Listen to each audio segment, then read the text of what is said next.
अवधूत चिंतन श्री गुरुदेव दत्त श्री स्वामी समर्थ. मी शीतल तुमच्या सगळ्यांचं आपल्या चॅनलमध्ये स्वागत करते आणि याची सुरुवात करते. मंडळींनो, आजकाल खूप आई वडिलांची अशा कंप्लेंट येतात की आमची मुलं ऐकत नाही, हट्टीपणा करतात, तापट आहेत, खूप म्हणजे त्यांना एखादी वस्तू पाहिजे म्हणजे पाहिजेच असते. अभ्यासामध्ये त्यांचं लक्ष लागत नाही, जरी अभ्यास केला तरी त्यांचं लक्षात राहत नाही. त्याचबरोबर उद्धट बोलतात, मोठ्यांचा आदर करत नाहीत, आम्हालाही उलटं बोलतात किंवा मोबाईलचं व्यसन खूप वाढलेलं आहे. मोबाईल त्यांना नाही दिला तर अक्षरशः आदर आपट करतात. त्याचबरोबर अशी काही मुलं आहेत वयात आलेली की जी वाईट मार्गाला लागलेली आहेत. आणि आता मी सांगते की कमी वयातली मुलं सुद्धा, असं नका समजू की मोठीच मुलं, लहान मुलं सुद्धा आजकाल खूप मोठ्या नाही तर क्राईमच्या गोष्टींमध्ये अडकत चाललेली आहेत, नाही ते वाईट मार्गावर वळणावर चाललेली आहेत. त्याचबरोबर हेही सांगेल की काही काही लोकांना असा प्रश्न पडतो की आमची मुलं वाईट व्यसनाला लागलेली आहेत ताई, वाईट मार्गाला आहेत किंवा नाही ते वाईट मुलांच्या संगतीमध्ये असतात. त्यांना कितीही समजवलं तर ते ऐकत नाही, पण आम्हाला त्यांना योग्य मार्गावर आणायचं आहे, काही उपाय आहे का सांगा? किंवा काही काही जण अशी म्हणतात की आता मी असं नाही म्हणणार की कॉलेजचीच मुलं म्हणजे वाईट व्यसन किंवा वाईट मार्गावर आहेत. ती तर त्यांना तर लागतच आहेत. पण आता 10वी-12वी पर्यंतचे मुलं सुद्धा आता वाईट कृत्य करत आहेत, वाईट व्यसन करत आहेत, वाईट मार्गावर आहेत. आई-वडिलांना विचारत नाहीत, म्हणजे उद्धट बोलतात, घरामध्ये वेळ राहत नाहीत, बाहेरच मित्रमंडळीमध्ये जास्त राहतात, अभ्यासामध्ये खूप कमी लक्ष आहे त्यांचं. त्याचबरोबर मुलीसुद्धा आजकाल खूप म्हणजे त्यांचं असं नाही म्हणत की मुलंच वाईट आहेत, मुलीसुद्धा आजकाल मुलींचं पण प्रमाण वाढलेलं आहे. कारण की न्यूजमध्ये जर कधी पाहिलं, आजकालच्या मागच्या 2-4 अशा मोठ्या घटना जर पाहिल्या आपण न्यूजमध्ये किंवा पेपरमध्ये, तर त्याच्यावर तुम्हाला कळालं असेलच की आजकालच्या मुलांची काहीच गॅरंटी नाहीये. तुम्ही असं नका समजू की माझी मुलगी लहान आहे, ती काही करणार नाही किंवा ती कुठल्या वाईट मार्गाला किंवा वाईट व्यसनाला लागणार नाही, असं नका समजू. कारण की कसं असतं, एखादी वाईट गोष्ट जर एखाद्या म्हणजे मुलाला शिकवायची तर ती पटकन तो शिकून घेतो आणि त्या वाईट मार्गाला लागतो. पण चांगली गोष्ट शिकायला आणि ती आत्मसात करायला खूप वेळ लागतो मुलांना. तर मी आजच सांगेल की भले तुमचं आज मूल लहान आहे, भले तुमचा मुलगा आज 3 वर्षाचा 4 वर्षाचा असेल, मुलगा असेल मुलगी असेल, तर आजच जर तुम्हाला खरंच वाटत असेल की पुढे जाऊन मोठं होऊन आपल्या मुलाने, आजकाल ज्या घटना घडत आहेत मुलांच्या जे हत्या असेल किंवा म्हणजे जे क्राईम म्हणतात ना, चाइल्ड क्राईम जे आहे ते वाढत चाललेलं आहे.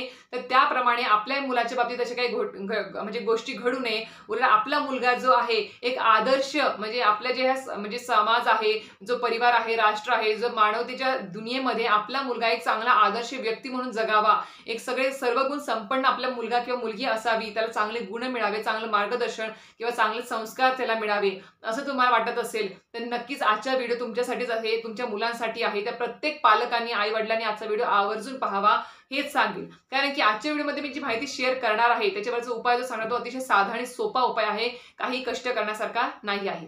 आता मेन सांगायचा मुद्दा काय तुम्हाला की जेव्हा मूल जन्मतं आपल्या घरामध्ये, त्यावेळेस ते जन्मजात संस्कारी नसतं. त्याच्यामध्ये आधीच म्हणजे अगोदरच त्याला कुठल्या गोष्टीचं ज्ञान नसतं किंवा त्याच्यावरती संस्कार नसतात किंवा त्याला कुठल्या गोष्टींचं म्हणजे आपणच त्याला शिकवायचं असतं की कुठली गोष्ट चांगली आहे, कुठली गोष्ट वाईट आहे. आता कसं असतं, काही काही घरांमध्ये आई वडील दोघेही कामाला असतील तर खरंच म्हणजे मुलांना तेवढा वेळ देणं शक्य नसतं. मग त्यांना नाही त्या गोष्टींचं म्हणजे हट्टीपणा वाढत जातो, त्यांचा एकलकोंडेपणा आहे तो वाढत जातो. मग त्यांचं म्हणजे माणसांमध्ये मिक्स होणे किंवा चार चौघामध्ये मिक्स होणे कमी होऊन जातं. मग हळूहळू त्यांना अशा मित्रांची संगत होऊन जाते की अक्षरशः त्यांना वाईट संगती, वाईट सवयी लागतात. मग ते घरामध्ये आई वडिलांचं कमी ऐकतात आणि आपल्या मित्रमंडळींचं जास्त ऐकतात. मग त्यांचा शब्द तोच खरा, मित्रमंडळींचा अशा गोष्टी घडतात आणि मग नाही त्या गोष्टी त्यांच्या आयुष्यामध्ये वाईट गोष्टी चालू होऊन जातात. मुलं असेल किंवा मुली असतील, कोणीही असो. तर मी एकच सांगेल की संस्कार हे म्हणजे जन्मजातच कोणाला मिळत नाही. माझ्यापासून तुमच्यापर्यंत नाही, कोणाला संस्कार हे जन्मजातच आलेले नाही आहेत. तर आपल्या आई वडिलांनी आपल्याला योग्य संस्कार दिले, त्याच्यामुळे आपण आज योग्य मार्गावर आहोत, योग्य वळणावरती आहोत.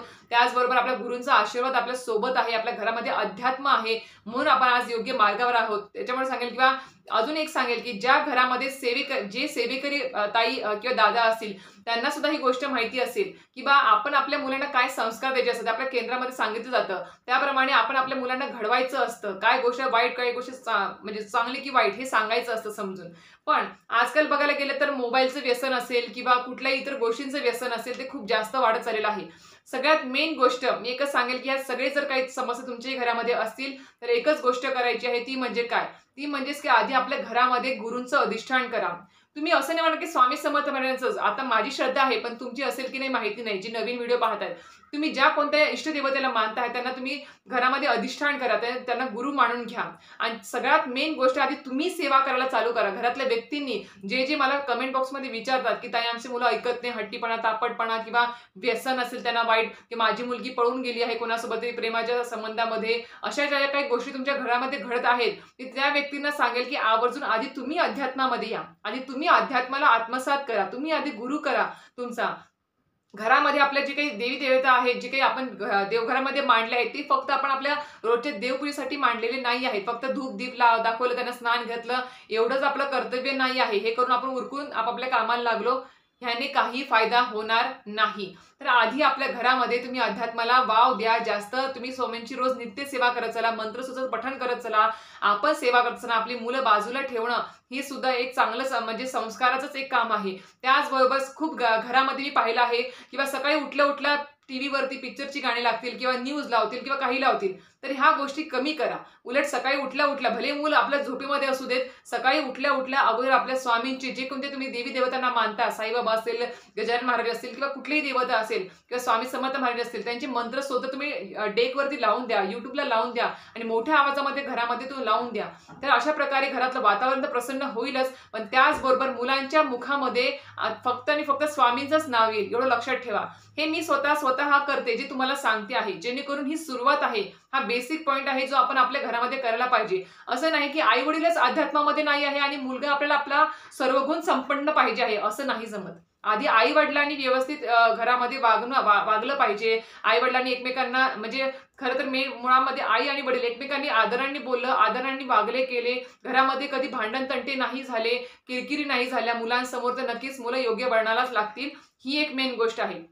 दुसरी गोष्ट, भलेही तुम्ही कितीही श्रीमंत असाल, कितीही पैसा अडका असेल तुमच्या घरामध्ये, संपूर्ण असं वाटतं ना कधी कधी की आपल्याला ज्या गोष्टी नाही भेटल्या त्या आपल्या मुलांना मिळाव्या, म्हणून आपण खूप धडपडत असतो. खूप त्यांना म्हणजे त्यांनी मुखातून एक शब्द काढावा आणि आपण ती त्यांची इच्छा पूर्ण करावी. असे खूप जण आहेत. आजकाल जर पाहायला गेले ना, तर नाही त्या वस्तू स्टेशनरीमध्ये, आपल्या बुक्समध्ये असेल किंवा कपड्यांमध्ये असेल, कुठल्याही गोष्टींमध्ये असेल, खाण्यापिण्याच्या बाबतीत असेल किंवा एन्जॉयमेंटमध्ये असेल, तर मनाला म्हणजे ह्याने केलं, मला पण मम्मी करायचं आहे, मला पण पाहिजे, तर लगेच आपण तयार असतो की नाही, त्याच्या मित्रांनी केलं किंवा शेजारच्याने केलं, मी पण माझ्या मुलाला हेच दिलं पाहिजे. पण आधी हे समजून घ्या, भले आपल्याकडे कितीही संपत्ती असू द्या, कितीही श्रीमंत असू द्या, पण आपल्याला श्रीमंतीने कधीही आपला मुलगा हा योग्य वळणावर नाही येणार, त्याला योग्य संस्कार पण नाही भेटणार. पैशाने कुठला संस्कार विकत घेता येत नाही. तर आधी सर्व भले पैसा अडका असेल तुमच्याकडे, पण तो त्याला तेवढा जास्त दाखवू सुद्धा नका. कारण की कसं असतं, आपण जर आपल्या मुलाला आधीच दाखवून दिलं की बाबा तू फक्त सांग काय पाहिजे मी तुला देतो, तर हेच जर त्याची लहानपणापासून जर त्याची म्हणजे माइंडसेट असेल की आपण जे म्हणणार ते आपल्याला देणार, भले महागडी वस्तू असू दे, काही असू दे, तर काय होतं, मुलांचा हट्टीपणा हा वाढतच जाणार. नाही म्हणायला शिका मुलांना, नाही ही गोष्ट बरोबर नाहीये, ही गोष्ट तुला भेटणार नाही.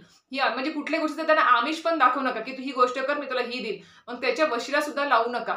नाही तर नाही, हो तर हो. स्पष्ट वक्ते राहा मुलांसोबत. आणि मुलांना घरातली जी म्हणजे जे मुलं म्हणजे समजूतदार आहेत, जरा 6वी 5वी पासून जे मोठे आहेत, त्यांना घरातली तुमची परिस्थिती सांगा, व्यवस्थित समजून सांगा की बा असं असं आहे, असं असं नाही आहे, हे करायला पाहिजे, आपण कुठे काय खर्च करायला पाहिजे, कुठे गोष्टींवर किती ह्या गोष्टी मागितल्या पाहिजेत, हे समजून सांगा. खरंच सांगते, आता माझी मुलगी लहान आहे, पण कधी कधी मी पण तिला या गोष्टींची समज देते.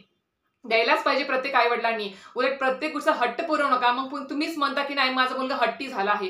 तुम्हीच तुमचे त्याचे हट्ट पुरवत चालले आहात, तर मग तो तरी काय करणार? त्याला लहानपणापासून तेच दिसत आहे की तुम्ही त्याचे हट्ट पुरवत आहात प्रत्येक गोष्टीमध्ये.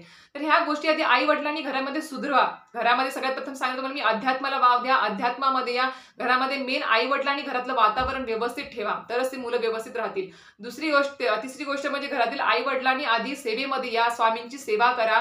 तेच मुलं बघतील आपले आई वडील सेवा करतायत, स्वामींची मुजरा करतायत, आरती करतायत, तर ते पण तिथे उभे राहतील आणि त्यांच्यावरती पण ते संस्कार होतील. ही तिसरी गोष्ट.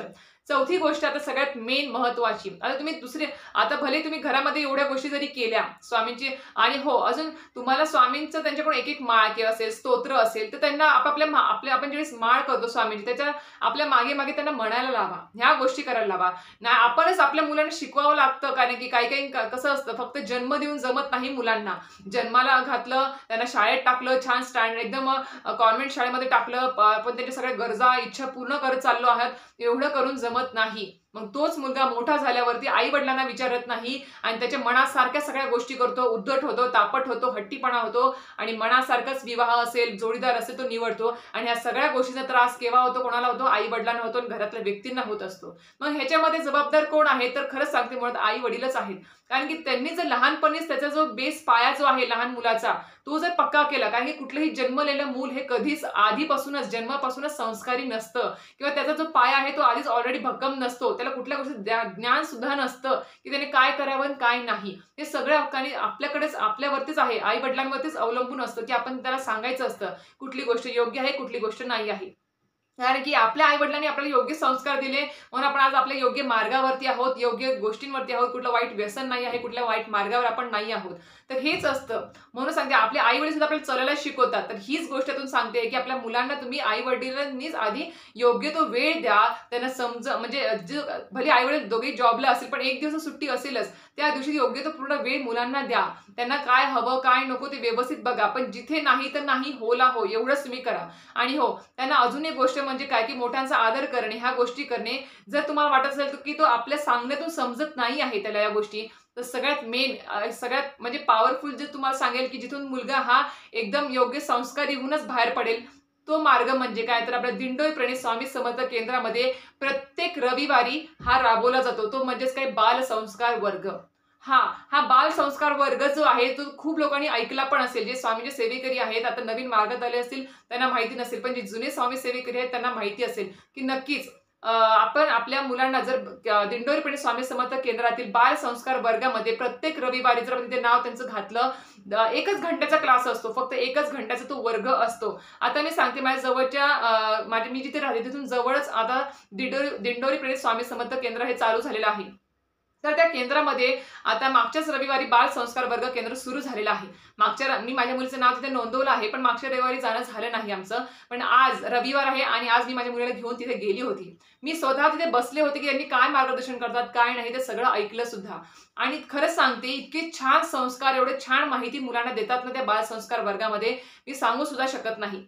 म्हणजे आजच्या वर्गामध्ये त्यांना काय शिकवलं असेल मुलांना, तर सगळ्यात प्रथम की बघा आपल्याला म्हणजे तुम्ही सगळ्यात प्रथम तुम्ही म्हणजे शाळेमध्ये कसं वागलं पाहिजे ते झालं. नंतर घरामध्ये कसं वागलं पाहिजे, मोबाईलचं व्यसन किती वेळ पाहिजे, कसं पाहिजे. असं नाही म्हणणार की ते मोबाईल बघूच नका. त्याचं लिमिट, टाइम लिमिट किती असतो. कारण की मुलांना आपण एखादी गोष्ट अचानक करूच नको म्हणल्यावर ते मुलं जास्त करतात. त्याच्यामुळे हळूहळू ते व्यसन कसं सोडायचं ते त्या बाल संस्कार वर्गामध्ये सांगितलं. सकाळी उठल्या उठल्या मुलांनी कशाचं दर्शन घेतलं पाहिजे, कुठले स्तोत्र मंत्र म्हटले पाहिजे, ह्याचं सुद्धा तिथे मार्गदर्शन करण्यात आलं. त्याचबरोबर सकाळी उठल्यावर अंघोळ झाल्यावरती आपल्या आई वडिलांना त्यांनी कसं म्हणजे नमस्कार करावा, का करावा याबद्दल मार्गदर्शन केलं. त्याचबरोबर त्यांना योग्य ते मंत्रस्तोत्र, गणपतीचे जे बुद्धिवर्धक आहेत, ज्याच्याने स्मरणशक्ती वाढते मुलांची अभ्यासामध्ये, ते सुद्धा स्तोत्र त्यांना शिकवण्यात आले. आणि ते झाल्यानंतर त्यांना स्वामींची एक माळ जप करायला लावला. स्वामींची माळ जपायची कशी हातावरती ते सुद्धा शिकवलं. त्याचबरोबर 2 गोष्टी सांगितल्या. त्या गोष्टीमधून म्हणजे एकाच तात्पर्य होतं, की कधीही आई-वडील असतील, शिक्षक असतील, मित्रमंडळी असतील, कोणासोबतही कधीही खोटं बोलू नये. ही गोष्ट त्यामध्ये आधी सांगितली. त्याचं तात्पर्य त्या गोष्टीचं ते होतं.